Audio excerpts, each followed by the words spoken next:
to analysts who study other cultures. They spend years training precisely to understand that not all people are the same, nor do they act for the same reasons. As it happens, jihadis like bin Laden have been telling us why they attack us for years. We just don't listen because what they say makes us very uncomfortable. Between 2014 and 2016, ISIS published a monthly magazine called Dabiq. Issue 15 includes a short article entitled "Why We Hate You and Why We Fight You." I have summarized it for brevity here, but the entire article titled "Why They Hate Us" is available on my Substack. Here's what they say. 1. We hate you first and foremost because you are disbelievers. You reject the oneness of Allah.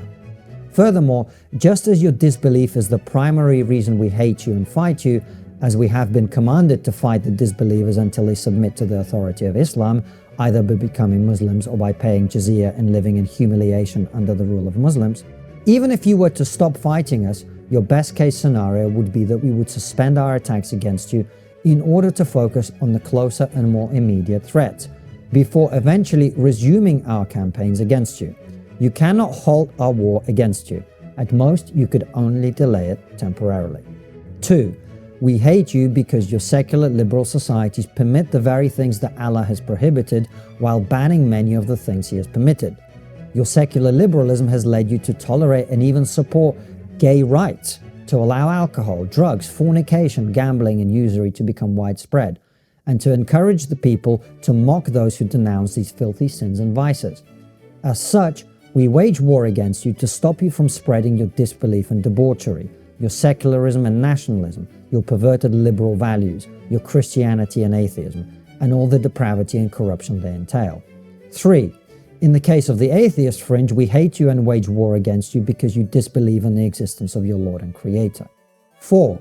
We hate you for your crimes against Islam and wage war against you to punish you for your transgressions against our religion. As long as your subjects continue to mock our faith, insult the prophets of Allah, burn the Qur'an, and openly vilify the laws of the Sharia, we will continue to retaliate not with slogans and placards, but with bullets and knives. 5. We hate you for your crimes against the Muslims. Your drones and fighter jets bomb, kill, and maim our people around the world, and your puppets in the usurped lands of the Muslims oppress, torture, and wage war against anyone who calls to the truth. 6.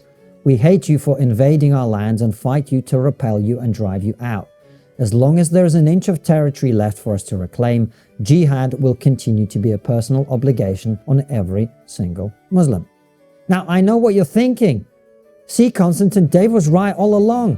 The people who flew the planes into the towers, ISIS, Hamas, Hezbollah, and the rest, are just rightly upset at the West for its foreign policy and at Israel for its occupation. That's what they just said. There's only one problem with this. ISIS knew you'd say that, so they added this bit at the end just for you. What's important to understand here is that although some might argue that your foreign policies are what drives our hatred, they're talking about you, Dave, this particular reason for hating you is secondary, hence the reason we addressed it at the end. Even if you were to stop bombing us, we would continue to hate you because our primary reason for hating you will not cease to exist until you embrace Islam. Even if you were to pay jizya and live under the authority of Islam in humiliation, we would continue to hate you. What's equally, if not more important to understand, is that we fight you not simply to punish and deter you, but to bring you true freedom and salvation. We fight you in order to bring you out from the darkness and disbelief and into the light of Islam.